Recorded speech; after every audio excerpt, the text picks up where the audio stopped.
Hi there, I'm Matt from the Underground Cookery School, and today I'm going to do a video cookery lesson for you.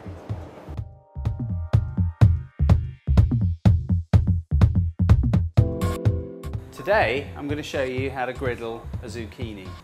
My first tip is I like to cut them on the angle because I think it makes them look a bit more interesting. Now, you can just cut them as a straightforward disc, so it would be flush at 90 degrees.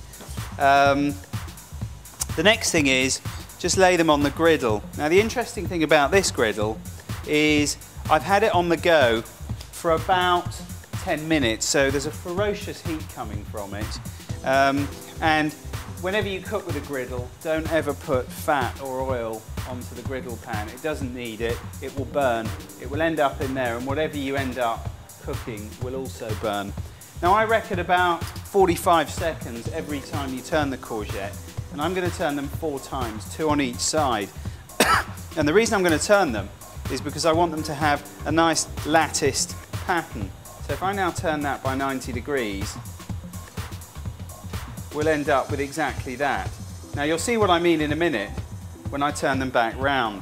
But I've always said 10 to 5 and 5 past 7 if the griddle was a clock face. And if I now turn these around, I'm just giving them a little bit more time, but if I turn them round, we should ultimately end up with exactly what I'm looking for, which I have there, which is that nice latticed griddle pattern.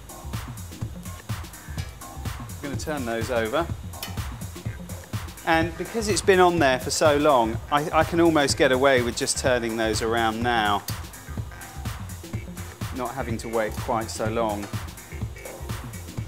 And then the final one goes over there. And what I can now do is, I like to cook them on a rack, because if you put them flush on a plate, all that happens is the vegetable, or the heat from the vegetable, ends up steaming. So I'm going to leave those on there just to cool down, turn that griddle pan off. And that is how to griddle zucchini.